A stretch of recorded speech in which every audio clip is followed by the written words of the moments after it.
पर जज्बा जो है युवाओं जैसा ही है। ऐसे आदरणीय इस क्षेत्र के यशस्वी विधायक आदरणीय बालकृष्ण पाटीदार जी, मेरे बहुत अभिन्न भाई, जिन्होंने बहुत समय से मेरे साथ काम किया और हर समय पर्दे के पीछे रहकर, कोई मंच नहीं, कोई माइक नहीं, कोई स्वागत नहीं, कोई माला नहीं, केवल जनसेवा करने के लिए राजनीति में आए हुए ऐसे हमारे राजकुमार मेव जी,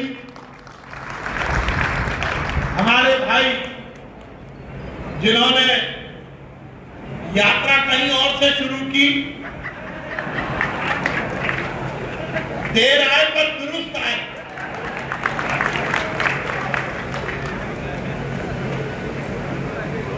कहीं और थे और जब देखा कि राष्ट्रवादी तो यही है तो दूसरा राष्ट्रवादी कहीं और क्यों होगा, तो सचिन भैया हमारे साथ आ गए। ऐसे सचिन बिरला जी हमारी सबकी बहन। देखो, नारी सशक्तिकरण का जमाना है और ये भारतीय जनता पार्टी है जो बहनों को भी उतना ही पार्टी में स्थान देती है, जनप्रतिनिधि के लिए स्थान देती है।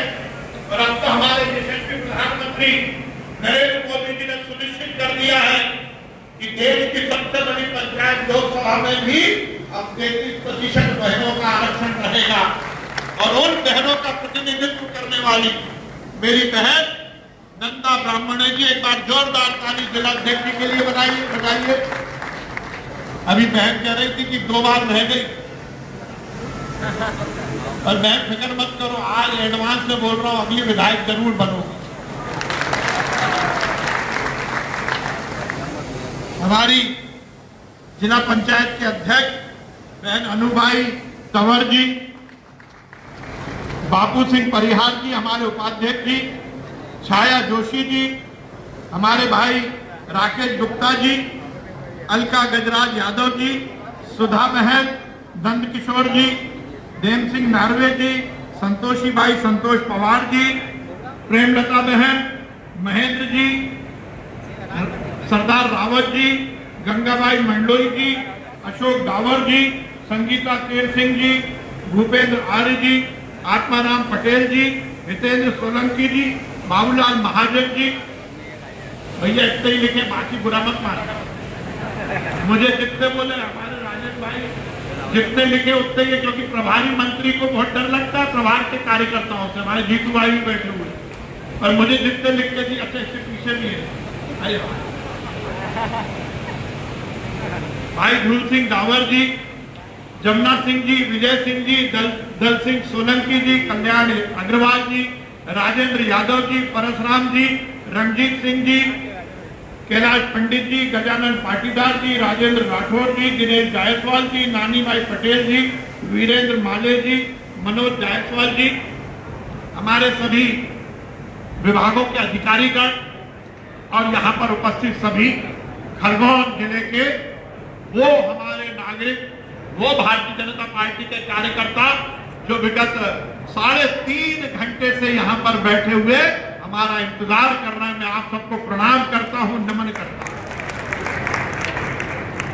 भाई और साथियों, बहुत प्रसन्नता की बात है कि आज लगभग 90 करोड़ रुपए की लागत के भूमि पूजन और लोकार्पण कार्यक्रम यहां पर हुए। इस देश की आजादी को 75 वर्ष हो गए। 75 वर्ष की आजादी के बाद अधिकांश समय कांग्रेस की सरकार इस देश में, इस प्रदेश में काम करती रही। सरकारें उस समय भी चलती थी, मंच उस समय भी लगते थे, अतिथि उस समय भी आते थे, जनता उस समय भी सुनने आती थी, परंतु वो वहां पर कोई भूमि पूजन और विकास के काम नहीं होते थे, केवल नेताओं का स्वागत होता था। ये भारतीय जनता पार्टी की सरकार है जिसमें 90-100 करोड़ रुपए के विकास के काम केवल एक कार्यक्रम में होता। भाइयों और साथियों, भारतीय जनता पार्टी की रीति नीति भी यही है।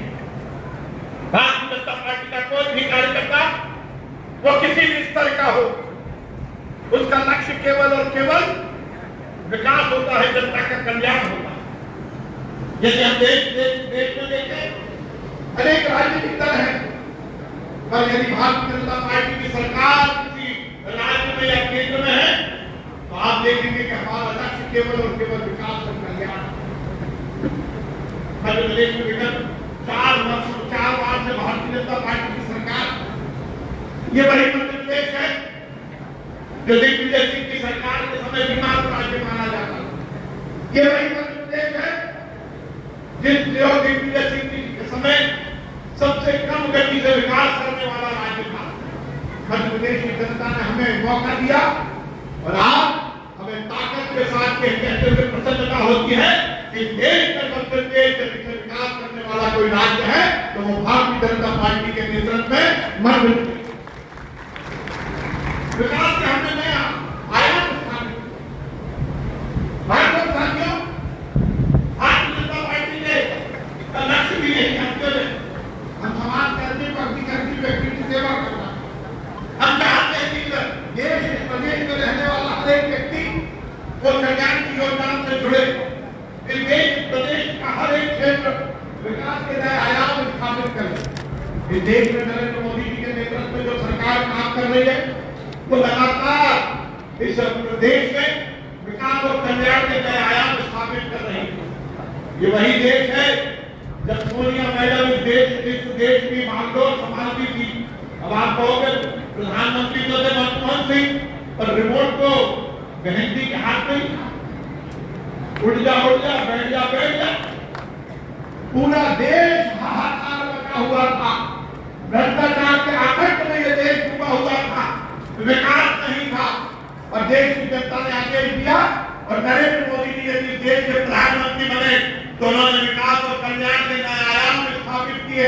भाई और साथियों, यदि मैं विकास की गाथा को सुनाऊंगा तो पूरी रात निकल जाएगी, मैं योजनाओं का जिक्र नहीं कर पाऊंगा। पर आप मेरी बात से सहमत होंगे कि देश में पहली बार कोई प्रधानमंत्री बना जिसने आम जनता के स्वास्थ्य की चिंता की, आम जनता के रोजगार की चिंता की, आम जनता के विकास की चिंता की।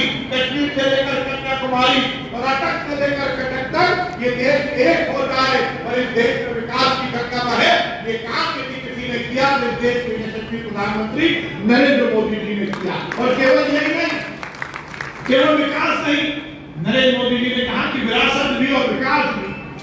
हमारी वो समस्या है जो इस देश में नासुर बनी हुई थी, उनको भी पूरी तरह निराकरण करने का काम नरेंद्र मोदी जी ने किया। गरीब के इलाज की बात हो, आप सोचिए पहले तो विचार कर सकता था कि खरगोन के प्राइवेट अस्पताल में यदि मर्सिडीज से कोई आए तो वो भी बिस्तर पर दाखिल हो सकता है, एडमिट हो सकता है। और यदि कोई बैलगाड़ी में चढ़कर आए तो आयुष्मान कार्ड धारक है तो वो उस मर्सिडीज वाले के बगल वाले पलंग पर वो भी भर्ती हो सकता है। किसान का मामला हो, युवा का मामला हो, महिला का मामला हो, मजदूर का मामला हो, गांव का मामला हो, खेत का मामला हो, खलिहान का मामला हो, हर जगह विकास और कल्याण की अवधारणा को स्थापित करने का काम नरेंद्र मोदी जी ने किया। और केवल नरेंद्र मोदी जी ने विकास नहीं किया, जैसा मैंने कहा कि केवल विकास नहीं, विरासत भी। 500 साल से यदि इस देश की जनता बहुसंख्यक हिंदू भाई, यही अयोध्या जहां मेरे राम लला का जन्म हुआ था, वहां पर मंदिर बनाने के लिए कृत संकल्पित था। वो काम भी यदि किसी ने किया तो वो इस देश के यशस्वी प्रधानमंत्री नरेंद्र मोदी। भारत 370 हटाने का काम नरेंद्र मोदी ने किया।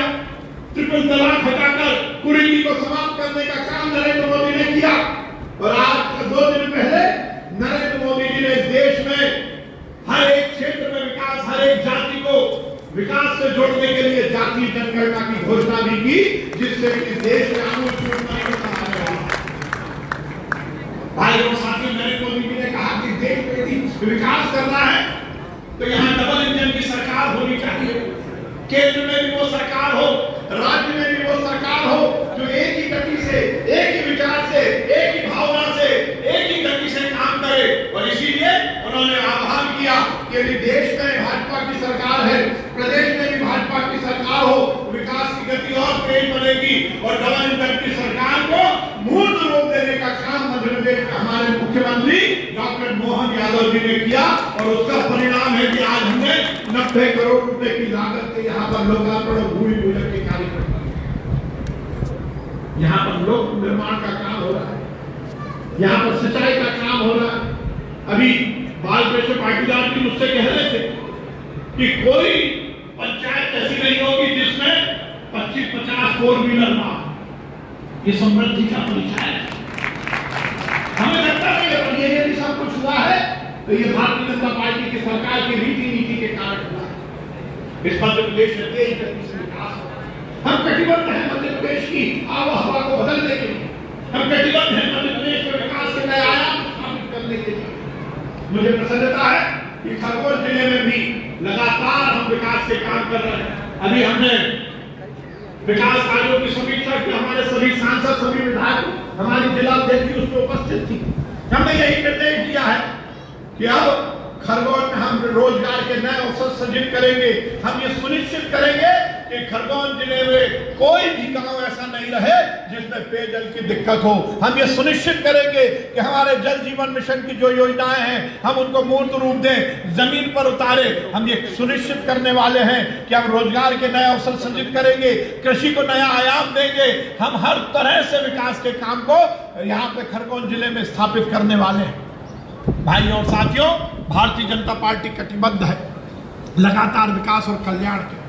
हम कटिबद्ध हैं मध्य प्रदेश की आबोहवा को बदलने के लिए।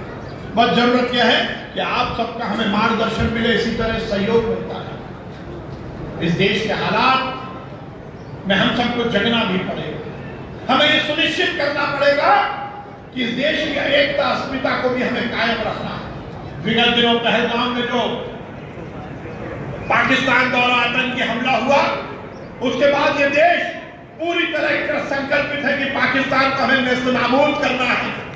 ये देश इस बात के लिए तैयार है कि हम उस आतंकवादी हमले का जवाब पूरी तन्मयता के साथ देंगे। और भाइयों और साथियों, हमें इस बात का विश्वास भी है और इस बात का संतोष भी है कि आज प्रधानमंत्री की कुर्सी पर जो वो आदमी विराजमान है, वो व्यक्ति विराजमान है जो उन 26 हमारे निहत्ते यदि पर्यटकों का वध हुआ तो उसका जवाब, ईंट का जवाब पत्थर से लेगा। यह हमें विश्वास है। हमारी सेना, हमारे सैनिक पूरी तरह से दृढ़ संकल्प के साथ आगे आने वाले समय में पाकिस्तान को इसका माकूल जवाब देंगे। हम सब इसके लिए पूरा विश्वास रखते हैं। भाई और साथियों, हमें सुनिश्चित करना पड़ेगा। नरेंद्र मोदी जी ने कहा है, एक रहोगे तो सेफ रहोगे। ये बहुत महत्वपूर्ण बात है। विकास होगा, सड़क बनेगी, नाली बनेगी, बांध बनेगा, स्कूल बनेगा, कॉलेज बनेगा, परंतु ध्यान रखना उसका उपयोग हम और आगे वाली पीढ़ी जब ही कर पाएगी जब हम बटेंगे नहीं। यदि हम बढ़ गए तो हम कट जाएंगे। ये भी आप जरूर ध्यान रखें। हमें सुनिश्चित करना पड़ेगा। हम विकास के लिए बात करेंगे, हम कल्याण के लिए बात करेंगे, हम लोकतंत्र में अपने अधिकार के लिए बात करेंगे, परंतु मेरा कर्तव्य है, आपका कर्तव्य है इस देश की एकता, अखंडता को, अस्मिता को चिरस्थायी रखने के लिए यदि मेरे सैनिक कारगिल की सीमा पर जाकर मेरी सेना के माध्यम से मेरी सीमा की रक्षा करते हैं, हमें वो सौभाग्य नहीं मिल पाएगा कि हम कारगिल की सीमा पर जा पाए, परंतु हम यहीं पर बैठकर खरगोन में, बड़वाह में, महेश्वर में, मंडलेश्वर में अरे ये काम तो कर सकते हैं कि भाव और भावना के साथ सैनिकों को इस बात का विश्वास देना है कि तुम यदि एक गोली चलाओगे तो 140 करोड़ जनता का पूरा सद्भावना तुम्हारे साथ खड़ी हुई। हमें सुनिश्चित करना पड़ेगा कि हम नरेंद्र मोदी जी को और ताकत दें। भाइयों और साथियों, ये समय आ चुका है कि हमें ये सब पर विचार करना है। मैं आप सबको आह्वान करना चाहता हूँ। मुझे मालूम है कि आप बहुत देर से बैठे हुए, इसलिए लंबी बात नहीं करूंगा। विकास और कल्याण के लिए ये मंच कटिबद्ध है, यहाँ हमारे विधायक और सांसद कटिबद्ध हैं। खरगोन जिले में विकास का कोई कार्य नहीं रुकेगा, खरगोन जिले में कल्याण का कोई कार्य नहीं रुकेगा। पर खरगोन जिले की जनता से मैं यही आह्वान करना चाहता हूँ कि आप भी अपने कर्तव्य का निर्वहन करते हुए इस देश की एकता, अखंडता को कायम रखते हुए पूरी तरह नरेंद्र मोदी और डॉक्टर मोहन यादव जी को मजबूत करिए, हमारे जनप्रतिनिधियों को मजबूत करिए। हम ताकत के साथ आपको विश्वास दिलाते हैं कि हम आपके विकास के कार्य में कहीं कोई बाधा नहीं आने देंगे। खरगोन नया आयाम लेकर आगे बढ़ेगा, ये मैं आपको विश्वास दिलाता हूँ। मैं सब जनप्रतिनिधियों को भी बधाई देता हूँ। आज हमने जब बैठक की, हमारे जिला अध्यक्ष नंदी राजकुमार देव की, बालकृष्ण पाटीदार जी, सचिन भाई, गजेंद्र भाई, एक एक व्यक्ति इस क्षेत्र के विकास के लिए कटिबद्ध है। मैं आप सबको आह्वान करना चाहता हूं कि आप भी भारतीय जनता पार्टी को इसी तरह विस्तार के साथ समर्थन देते रहिए। हम पूरी तरह सुनिश्चित करेंगे कि ये मध्य प्रदेश हिंदुस्तान का सबसे विकसित राज्य बने और नरेंद्र मोदी जी के नेतृत्व में ये देश दुनिया का सिरमौर बने। नरेंद्र मोदी जी ने कहा है कि 2047 जब हिंदुस्तान की आजादी के 100 वर्ष पूर्ण होंगे तो ये देश विकसित भारत के रूप में स्थापित हो, एक ऐसा भारत जो पूरी तरह शक्तिशाली हो, वैभवशाली हो। और वो यदि हमें करना है तो निश्चित रूप से हम सबको अपने अपने कर्तव्यों का निर्वहन करना है। मैं इस कार्यक्रम के आयोजक की बहुत बधाई देता हूँ। यहाँ पर जितने लोकार्पित कार्यक्रम हुए हैं उनके लिए आप सबको बधाई देता हूँ। हमारे बहुत सारे हितग्राहियों को आज हमने रोजगार के लिए उनको नए अवसर मिल सके, उसके लिए सरकारी योजनाओं के अंतर्गत हितग्राही को प्रमाण पत्र भी दिए हैं, कुछ मोटरसाइकिल, कुछ ट्रैक्टर और बाकी चीजें भी दी हैं। उसके माध्यम से इनको नए रोजगार के अवसर मिलेंगे। मैं आप सबको आह्वान करता हूं कि इसी तरह ताकत के साथ भारतीय जनता पार्टी को समर्थन दीजिए। हम सब मिलकर एक समृद्धशाली, एक वैभवशाली हिंदुस्तान के निर्माण के लिए एक समृद्धशाली मध्य प्रदेश का निर्माण करेंगे। और जिस प्रकार से पाटीदार जी ने कहा कि नरेंद्र मोदी कहते हैं कि दुनिया में एक नंबर पर कौन होगा, हिंदुस्तान होगा। मोहन यादव जी कहते हैं कि हिंदुस्तान में नंबर 1 पर होगा मध्य प्रदेश, और ये पूरा मंच कहता है कि मध्य प्रदेश में नंबर 1 पर होगा खरगोन। इसी आशा और विश्वास के साथ बहुत बहुत धन्यवाद। भारत माता की जय, हिंदुस्तान जिंदाबाद। जोरदार तालियां, प्रेरक, तेजस्वी, ओजस्वी उद्बोधन के लिए दोनों हाथ उठा करके तालियां बजाएं। ऐसे हमारे कर्मठ थे माननीय प्रभारी मंत्री विश्वास